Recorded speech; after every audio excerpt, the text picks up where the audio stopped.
March 20ஆம் தேதி அண்ணா அறிவாலயத்தில் மக்களவைத் தேர்தலில் போட்டியிடும் திமுக வேட்பாளர்களின் பெயர்களை அறிவித்துக் கொண்டிருந்தார் முதலமைச்சர் மு.க. ஸ்டாலின். அப்போதுதான் அந்த புதிய வாரிசின் பெயர் அறிவிக்கப்பட்டது.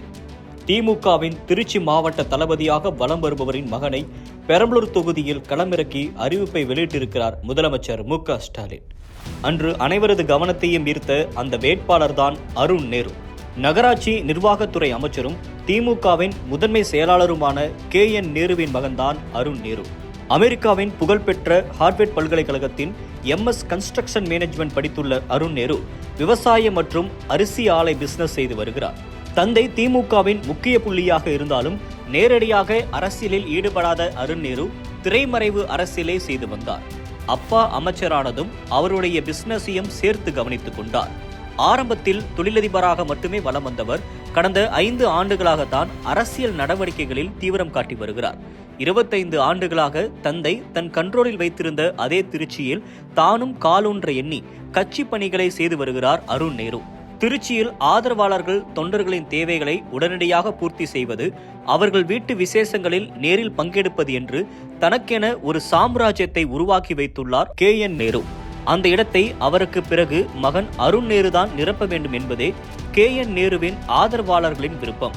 இதனால் எப்பொழுதெல்லாம் திருச்சியில் திமுக கூட்டங்கள் கூட்டப்படுகிறதோ அப்பொழுதெல்லாம் அருண் நேரு அரசியலுக்கு வர வேண்டும் என்ற ஆதரவாளர்களின் கோரிக்கை தவறாமல் மேலெழுந்துவிடும். கடந்த ஆண்டு திருச்சி முசிறியில் நடந்த திமுக நிகழ்ச்சியில் கே.என். நேருவின் தீவிர ஆதரவாளரான முசிறி சட்டமன்ற உறுப்பினர் காடுவெட்டி தியாகராஜன் அருண் நேரு அரசியலில் இறங்க வேண்டும் என்று பொது மேடையில் பேசி தனது விருப்பத்தை தெரிவித்தார்.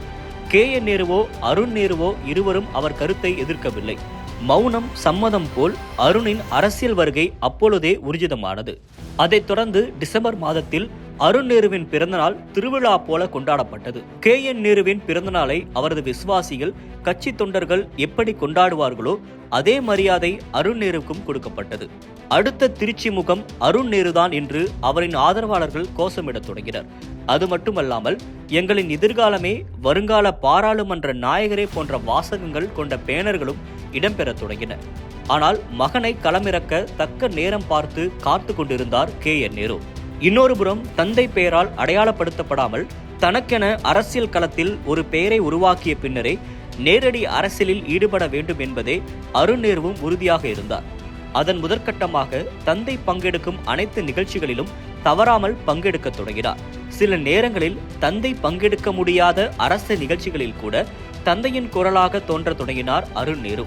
போஸ்டர்களிலும் பேனர்களிலும் கே.என். நேருவுக்கு அடுத்தபடியாக அருண் நேரு புகைப்படமும் தவறாது இடம் பிடிக்க தொடங்கியது. அதற்கும் ஒருபடி மேலாக அரசு சார்ந்த மேம்பட்ட பணிக்கான ஒப்பந்தங்களை பிரித்துக் கொடுக்கும் பணிகளையும் அருண் நேரு செய்ய தொடங்கினார். இந்நிலையில்தான் பெரம்பலூரில் கடந்த 2019 மக்களவைத் தேர்தலில் திமுக கூட்டணியில் போட்டியிட்டு வென்றிருந்தார் இந்திய ஜனநாயக கட்சியின் தலைவர் T.R. பாரிவேந்தர். ஆனால் அந்த கட்சி பாஜக கூட்டணிக்கு தாவ திமுகவிற்கு அத்தொகுதிக்காக அடுத்த முகத்தை தேட வேண்டிய சூழ்நிலை இருந்தது. ஆதலால் பெரம்பலூர் தொகுதியை மனதில் காய் வைத்து நகர்த்த தொடங்கினார் அருண் நேரு. காரணம், பெரம்பலூர் மக்களவை தொகுதியில்தான் திருச்சி மாவட்டத்துக்குட்பட்ட 4 தொகுதிகள் இருக்கின்றன. குறிப்பாக அருண் நேருவின் சொந்த மண்ணான லால்குடி தொகுதியும் பெரம்பலூர் தொகுதிக்கு உட்பட்டது. அதை மனதில் வைத்தே பெரம்பலூரில் தேர்தலுக்கான வேலைகளை முன்கூட்டியே தொடங்கினார் அருண் நேரு. என்னதான் தந்தை அரசியலில் வெற்றி கொடி நாட்டியிருந்தாலும் மக்கள் மனது வைக்காமல் தேர்தலில் ஜெயிக்க முடியாது என்பது நன்கு அறிந்து வைத்திருந்தார் அருண் நேரு. அதை மனதில் வைத்துக்கொண்டே மக்களை அடிக்கடி சந்திப்பது, குறைகளை கேட்டு அறிவது, நலத்திட்டங்களை வழங்குவது என்று மக்கள் மனதில் இடம்பெற தனி ரூட்டை பிடித்து செயலாற்றினார். அதிலும் மக்களை சந்திக்கும் வேளைகளில் அவர்களின் குறைகளை பொறுமையாக கேட்டறிந்து உடனடியாக சம்பந்தப்பட்ட அரசு அதிகாரிகளிடம் பேசுவது என்று அதிரடி காட்டத் தொடங்கினார்.